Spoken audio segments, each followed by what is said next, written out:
Hello dear students, I'm Dr. Moin. In this video we are going to discuss about the fluorescence spectroscopy. This is the part 3 of instrumentation of fluorescence spectroscopy. In first two parts we have discussed the basic differences between fluorometer and spectrofluorometer. Then we have seen the various sources of radiations. We have also discussed about monochromators and optical filters. So if you didn't watch these two parts, so I'm providing their link in the top right corner in the I button, so you can watch there. So here are the contents of the current video. So we'll see the detectors used in spectrofluorometers, which is usually photomultiplier tubes. Then we will see the data manipulation, how it's performed. Then we'll see the cells in which sample is introduced into the instrument and various cell compartments as well. And in the end we will see various errors occurring during the sample preparation. So first of all we will see the detectors, that is photomultiplier tubes, in detail. Almost all spectrofluorometers use photomultiplier tubes as detectors. A photomultiplier tube is best regarded as a current source.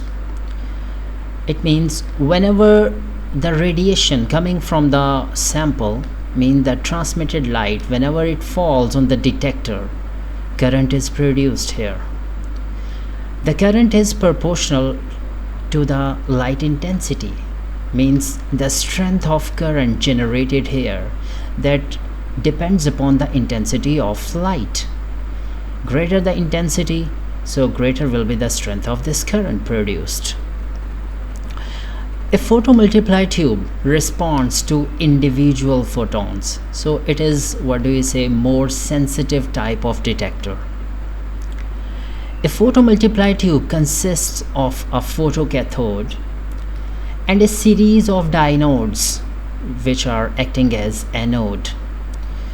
And these diodes, these are actually the various amplification stages. And this photocathode, actually it is a thin film of metal which is present on the inside of the window. And when incident photons strike on its surface, so they cause electrons to be ejected from the surface of this photocathode. And the generation efficiency of these photoelectrons, that is dependent upon the incident wavelength, or we can say that depends upon the energy of the incident light.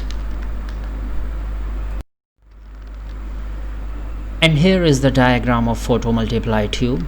And actually these are three diagrams, A, B and C. A represents, actually it is the photograph of photomultiplier tube. Then here is B, and B is actually the cross-sectional view of this photomultiplier tube. So you can see here is the photoemissive cathode, from where photoelectrons are ejected through here, and these are moved through the series of diodes. We can see here D1, D2, D3, and these are up to 9 diodes. So electrons are moved through these series of diodes. And then there is C. And what is C? Actually it is the electrical diagram illustrating the diode polarization and photocurrent measurement. So electrons ejecting from this cathode, these are moved towards diode 1, then they are moved towards D2, then D3, and during these movement the electrons go to multiply. So a weak signal that is going to be stronger and stronger, and then ultimately it is detected. So that is why the photomultiplier tube is a kind of a sensitive detector. Here is the further explanation of the process. The photocathode is held at high negative potential, and that is typically at -1000 to -2000 volts, while diode D1 is held at a positive voltage with respect to photocathode. So the light coming from the sample that strikes on photocathodes, resulting the electrons are emitted by this photocathode, and these electrons are attracted towards first diode, as this diode is held as at more positive voltage as compared to the photocathode, means electrons are accelerated in this field. So each electron striking diode 1 or D1 thus give rise to 2 or 4 secondary electrons, means so each electron which is striking on diode 1, it further ejects electrons from here, so the population of electrons is going to increase. So we can say 2 to 4 secondary electrons are ejected from here, and these electrons are then attracted towards diode D2, the next diode, which is again positive, which is again more positive as respect to the D1, and further the process is continued, so the population of electrons is going to increase and increase. The resulting overall amplification at the anode, that can be 10⁻⁶ or greater. The exact amplification factor, it depends on the number of diodes and the voltage difference between each diode. So mean how much there will be the amplification or the amplification factor. These also depend upon the number of diodes, means greater the number of diodes, greater will be the amplification factor, or vice versa. So this automatic internal amplification is one of the major advantages of photomultiplier tubes. So that is why it is more popular in these instruments. With modern instrumentation, the arrival of individual photocurrent pulses can be detected and counted instead of being measured as an average current. And this technique is called photon counting, and it is advantageous at very low light level. So that is why photomultiplier tubes are declared as a very sensitive type of detectors. Now we will see the data manipulation. Modern computer-based instruments have many different data manipulation schemes, and these are available in the software present in that computer. And what are these schemes actually? These include blank signal subtraction, mean the signal of blank can be automatically subtracted.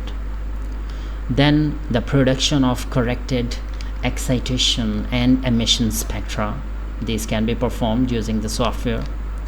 Then there is an option for calculation and display of difference and derivative spectra. There is option for peak detection and processing. Then we can produce various three-dimensional plots by using the software. Then we can perform various fitting of calibration data. Then various calculations of statistical parameters and smoothing of spectra using various methods. So all of these things can be performed, and these are available in the software which is present in the computer. Now we are moving towards how sample is introduced into the instrument. So we are going to see the cells and cell compartment. Both cylindrical and rectangular cells fabricated of glass or silica are used. So the cells are usually made up of glass or silica. Care must be taken in the design of cell compartment to reduce the amount of scattered radiations reaching the detector. Means we must have to avoid the scattered radiations towards reaching the detector, because this may disturb our results. So that is why we must have to take care about the design of cell compartment. So for this purpose, baffles are usually introduced into the compartment, which avoids these scattered radiations reaching the detector. Then it is important to avoid fingerprints on the cell. So the handling of these cells is also important. We cannot touch the cells through the transparent sides where the light has to pass, because the skin oil that may fluoresce and that may disturb our overall results. Then if sample is available in the limited volumes, then to deal with these type of samples, low volume microcells are also available. Although the right angle geometry is most common, which we have seen in the schematic diagram, there are two other cell configurations which are also being used. And what are these? First one is front surface geometry. It allows the measurement on solutions with high absorbance substances. So generally this geometry is used for those substances which absorb too much radiations. And the second geometry, which is called the 180 degree or inline geometry, it's rarely used because in this case the weak luminescence signal is produced, and we need to isolate this weak signal from the intense excitation beam, which is done by the wavelength selector. Then we will see the common errors in sample preparation. It is valuable to summarize some of the difficulties that can be encountered with any given sample. And one of them is the sample can be too concentrated, in which case all the light is absorbed. So definitely when sample is too much concentrated, so there might be possibility that the whole portion of light is absorbed at the surface facing the light surface. And in fact this is one of the more common errors. With highly absorbing solutions and right angle observations, the signal levels can be very low.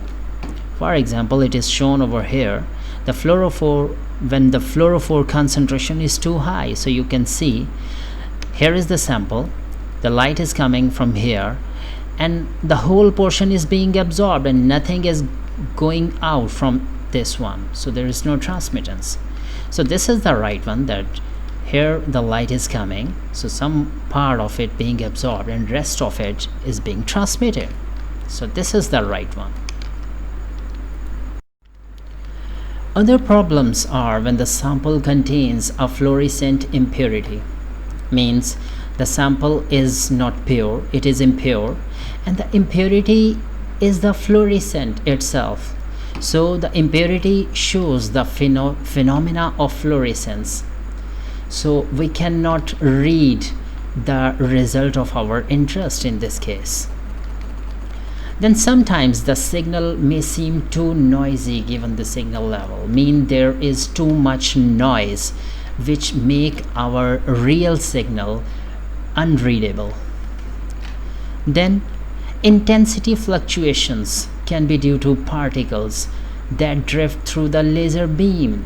So when we're using the laser beam, laser as a source of radiation, so there might be the particles which can drift this source of radiation, this radiation, and fluoresce or scatter the incident light.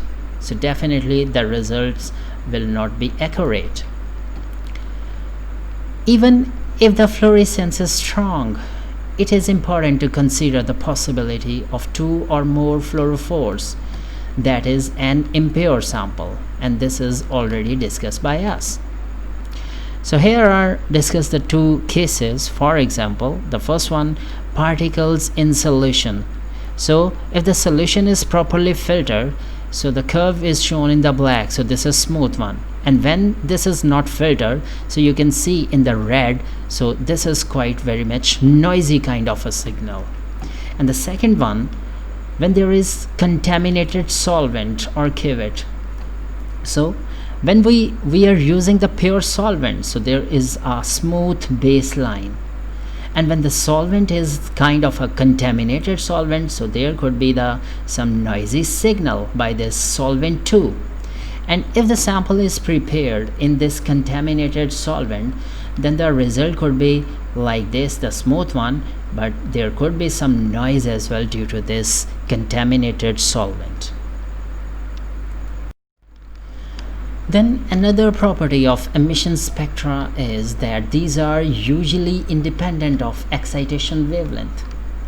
Means if we change the excitation wavelength, there is no change on the position of emission spectra. They remain same.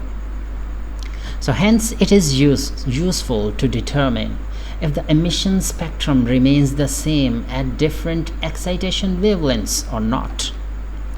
So to test this, we have here an example. So one example of a mixture of fluorophores is shown here, which contains a mixture of coumarin 102 and coumarin 153. So both of these compounds are being tested here as a mixture. But first, for a pure solution, so firstly coumarin 102 was tested, means its emission spectra was taken. So for a pure solution of C102, the same emission spectrum is observed for excitation at 360 and 420 nanometer, and this is shown over here. So in this spectra, these are actually 2 spectra, and these are emission spectra of coumarin 102, which are taken at 2 different excitation wavelength.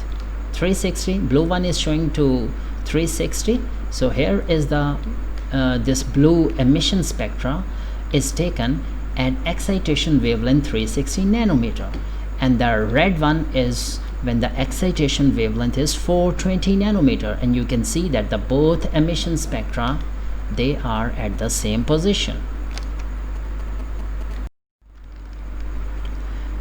And then fluorescence emission spectra was taken for the mixture of coumarin 102 and coumarin 153 at 2 different excitation wavelength, that is 360 nanometer and 420 nanometer.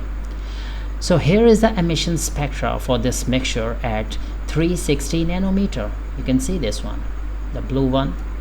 And while for the 420 nanometer, this is the emission spectra at this wavelength for this mixture. So you can see both of these spectra are not at the same position.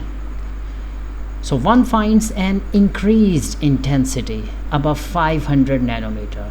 We are talking about this one. We're talking about this one for excitation at 420 nanometer, which is shown below. This peak at 520 nanometer is due to coumarin 153, which can be seen from its emission spectrum. So this one is for due to coumarin 153. And what do we get from this discussion actually? So whenever the emission spectrum changes with the excitation wavelength, one should suspect an impurity.